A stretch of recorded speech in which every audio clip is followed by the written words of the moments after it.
नमस्कार दोस्तों। आपने हाल ही में हुए रिजल्ट्स के बारे में तो सुना ही होगा इलेक्शन के। कैसे भारतीय जनता पार्टी को उत्तर प्रदेश में एक हिस्टोरिक जीत मिली है। उन्होंने रिकॉर्ड नंबर ऑफ सीट्स जीत ली हैं। इस रिजल्ट के बाद से काफी सारे लोगों ने और ऑपोजिशन पार्टीज ने ईवीएम फ्रॉड का इशू उठाया है। हालांकि उत्तर प्रदेश में अभी तक कोई ईवीएम फ्रॉड का डेफिनेट प्रूफ नहीं मिला है, या फिर कहीं भी और जो पांचों स्टेट में इलेक्शंस हुए थे। और ये कहना कि बीजेपी यूपी को ईवीएम फ्रॉड की वजह से ही जीती है, ये बहुत ही इम्पॉसिबल सी चीज है। ऐसा मुझे नहीं लगता ऐसा हुआ है। लेकिन at the same time EVM fraud का बहुत ही सीरियस इशू है। ये इलेक्ट्रॉनिक वोटिंग मशीन जो इंडिया में यूज की जाती है वो बहुत ही आसानी से हैक की जा सकती है। तो ये इशू सीरियस है, चाहे कोई ईवीएम फ्रॉड इस बार हुआ हो ना हुआ हो। और ये इशू ऑलमोस्ट हर पार्टी उठाती है जब वो हार जाती है, लेकिन अगली बार चुप हो जाती है जब वो जीत जाती है। 2009 की जनरल इलेक्शंस में जब बीजेपी हारी थी तो इनके स्पोक्स पर्सन ने तो इसके ऊपर पूरी किताब लिख डाली थी ईवीएम फ्रॉड के ऊपर, कि कैसे ईवीएम इजीली हैकेबल है। जीवीएल राव ने किताब लिखी थी और इस किताब के कुछ पेजेस अडवाणी जी ने भी लिखे थे। और अभी रीसेंट इवेंट्स की बात करें तो इसका डेफिनेट प्रूफ ईवीएम फ्रॉड का बीएमसी इलेक्शंस में आया, जो अभी कुछ महीने पहले हुई थी। एक इंडिपेंडेंट कैंडिडेट को 0 वोट्स मिले, जबकि उसने कहा कि मैंने तो कम से कम खुद को वोट डाला ही था और मेरे फैमिली मेंबर्स ने भी मुझे वोट डाला था, तो मुझे 0 वोट्स कैसे मिल गए। तो ईवीएम के बारे में और जानकारी देने के लिए कि इसकी हिस्ट्री क्या है, ईवीएम की, इसे कैसे हैक किया जा सकता है, मैं चाहता हूं आप ये डॉक्यूमेंट्री देखें जो मेरे कुछ दोस्तों ने कुछ साल पहले बनाई थी। तब ये इतनी पब्लिसाइज नहीं हो पाई थी क्योंकि मीडिया में इस बात पे इतना बड़ा इशू नहीं बना था। अब हो रहा है, तो मैं चाहता हूं अब इसको लोग देखें और समझें।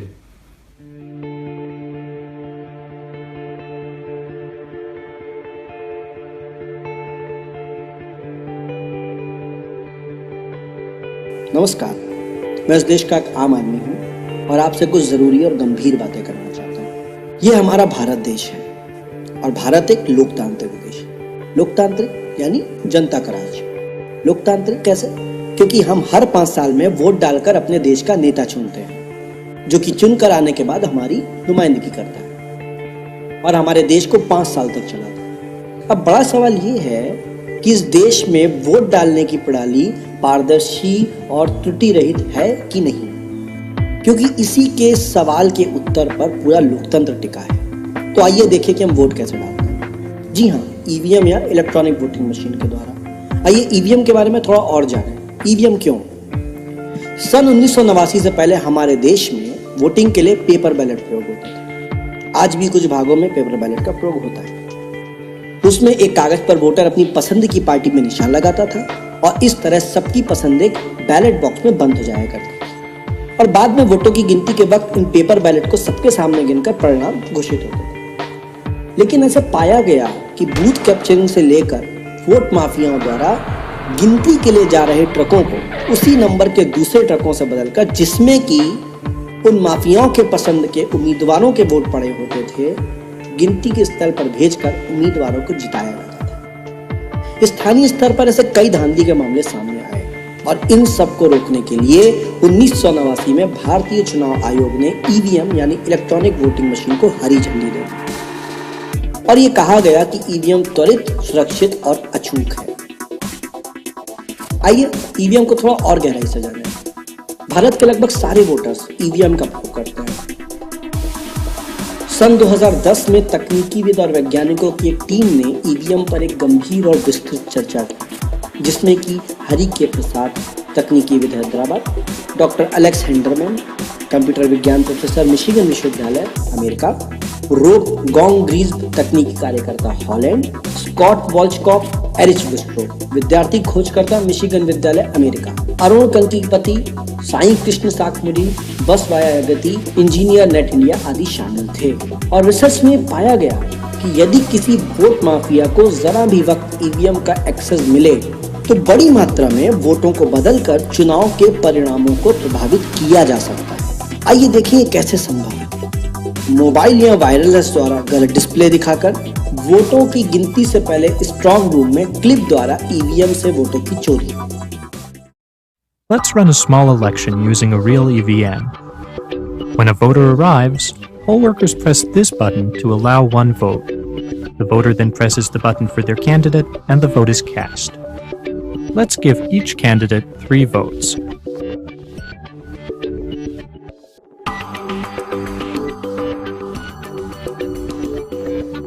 Later, the votes are read from the EVM during a public counting session. The display shows that candidate 1 wins with 7 votes, but something is wrong. That number was supposed to be 3. Somehow, 1 vote has been stolen from each of the other candidates. Now we'll open the machine and show you how we tampered with it. Indian election officials haven't let voters see inside. The EVM contains a simple computer with a processor and memory to store votes. We made the machine cheat by tampering with the hardware. We opened the machine and replaced the real display with this dishonest look-alike version, which lies about the election results. As you can see, the 2 displays look nearly identical. We built our version in a few weeks from parts costing just a few dollars. Under the displays, we had a small chip that replaces the real results with dishonest ones, and a Bluetooth radio that lets us wirelessly signal who should win. Criminals could install a dishonest display at any time before the votes are counted, possibly years before the election.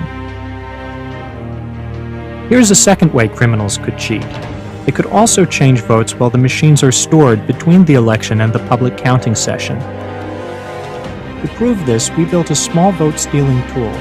It has a dial to select the winning candidate, and it clips directly to the memory chips that store the votes in the EVM. The attacker just attaches it momentarily, and it rewrites the votes. This attack leaves no traces and makes sure our favorite candidate wins. तो आपने देखा कि हमारी जिन EVM पर हमारा लोकतंत्र टिका है, उन्हें माफियाओं द्वारा अपने उम्मीदवारों को जिताने के लिए प्रयोग करना कितना आसान है। नोट करिए कि मशीनों में ब्लूटूथ रेडियो या नकली माइक्रो प्रोसेसर चुनाव से महीनों सालों पहले भी लगाए जा सकते हैं और चुनाव से कुछ घंटे पहले भी। ये कहना अतिशयोक्ति नहीं होगा कि जैसे टाइपराइटर पर काम करने वालों के लिए कंप्यूटर आने पर उनकी कार्य क्षमता 100 गुनी बढ़ गई है, ठीक वैसे ही पेपर बैलेट की जगह ईवीएम आने पर वोट माफियाओं की कार्य क्षमता भी असीमित हो गई है। 2012 में सुब्रमण्यम स्वामी ने घोषित किया था कि विपक्ष का लोकसभा चुनाव में पूर्ण सफाया वोटिंग मशीन का घोटाला है।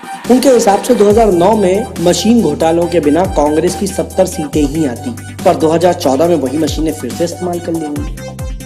आइए ईवीएम की विश्व पटल पर स्थिति को देखें। अमेरिका में वेब हैरिस नाम की महिला ने वोटिंग मशीन का घोटाले की पोल खोली, जिसके बाद 64% अमेरिकी राज्यों में यह मशीन बंद हुई। जर्मनी में इन मशीनों को असंवैधानिक करार दिया गया, क्योंकि मशीनों से एक आम नागरिक चुनाव की प्रक्रिया को पारदर्शी तरीके से नहीं देख सकता।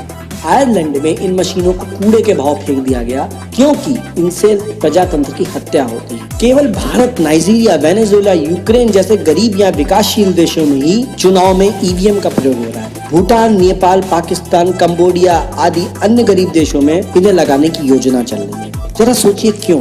जानते हैं, गरीब देश इसलिए गरीब हैं क्योंकि अमीर देश उनकी प्राकृतिक संपदाएं लूटते आए हैं। सरकार के रूप में अपने एजेंट स्थापित करके बड़ी कंपनियां अपनी लूट जारी रखती हैं। इंटरनेट और मोबाइल आने से कागज के वोटों से हेर फेर करना मुश्किल हो गया है, इसलिए वोटिंग मशीनें लगाई गई हैं, जिससे कि बिना सबूत के घोटाला होता है और पूरे विपक्ष का काम तमाम। बस फिर धोखेबाज सरकारें दनादन विदेशी निवेश और स्पेशल इकोनॉमिक जोन बनाकर विदेशियों के हाथ में देश को बेचती हैं। याद रखिए, कागज का वोट सस्ता भी है। महंगी मशीनों को 10 साल में बदलना होता है। लोगों को इन्हें चलाने के लिए प्रशिक्षित करना पड़ता है। अगर कागज की पर्ची लगाई जाए तो खर्चा अलग। इसलिए ये कहना कि कागज का वोट महंगा है सरासर झूठ है। इस तरह ये भी झूठ है कि बैलेट में बहुत कागज लगता है। 5 साल में बैलेट में जितना कागज लगता है, उतना हम एक दिन में अखबार छापने में खर्च कर देते हैं। कागज बचाना है तो कहीं और बचाया जा सकता है। वोट जैसी कीमती चीज के साथ समझौता करना उचित नहीं होगा। इन मशीनों के साथ अगर पर्चियां भी लगा दी जाए तो भी धोखा जारी रह सकता है। पर्चियों को हाथ से गिनना होगा तो कागज के वोटों को क्यों नहीं गिन लेते? हर भारतीय का कर्तव्य है कि वो वोटिंग मशीन के खिलाफ अभियान छेड़े। हेराफेरी कागज के वोट से भी होती है, लेकिन उसका पता लगाना संभव है। हजारों बोगस वोटों को छापना पड़ता है, फिर बूथ तक लाना पड़ता है। स्टिंग करके पोल खोलना आसान है, दोबारा चुनाव की मांग भी की जा सकती है। हम और आप क्या कर सकते हैं? अपने चुनाव क्षेत्र में आप 64+ स्वतंत्र उम्मीदवारों को खड़ा करें तो इन मशीनों को हटाकर कागज के वोटों को ला सकते हैं, क्योंकि मौजूदा मशीन सिर्फ 64 उम्मीदवारों के वोट गिन सकती है। आप जिस भी पार्टी का समर्थन करें, अपनी पार्टी से मांग करें कि निष्पक्ष चुनाव के लिए कागज का वोट वापस लाएं। साथ ही अपने परिवार, मित्र, मोहल्लों में ज्यादा से ज्यादा लोगों को इस मुद्दे पर जागरूक करें और सोशल मीडिया पर शेयर करें। ये देश हमारा है और हम इस देश के भाग्य विधाता हैं और अपने हक की लड़ाई हमें खुद ही लड़नी होगी। लोकतंत्र को व्यवसाय समझने वाले लोग आपको कभी इस मुद्दे पर एकजुट नहीं होने देंगे, क्योंकि यही उनकी ताकत है। इसकी पहल आपको ही करनी होगी और अंजाम तक आपको ही ले जाना होगा। तभी हम गर्व कर सकेंगे कि भारत एक लोकतांत्रिक देश है। जय हिंद, जय Bharat. Well, in the words of Stalin, he says, those who cast the votes decide nothing. It is those who count the votes who decide everything. तो आपने देखा कि कैसे ईवीएम्स को किसी भी डेवलप्ड कंट्री में, किसी भी डेवलप्ड डेमोक्रेसी में यूज नहीं किया जाता है और उनकी जगह पेपर बैलेट्स को यूज किया जाता है। अभी 2 महीने पहले सुप्रीम कोर्ट ने भी इलेक्शन कमीशन को ऑर्डर दिया कि वो ईवीएम्स विद पेपर ट्रायल शुरू करे, ताकि इलेक्शन कमीशन के ऊपर और पब्लिक का प्रेशर बढ़े। एक डिस्क्रिप्शन में एक पेटिशन की लिंक दी है मैंने, उसको साइन कीजिए ताकि लोगों की आवाज उन तक पहुंचे और शायद कोई इफेक्ट पड़ेगा उन पर। धन्यवाद।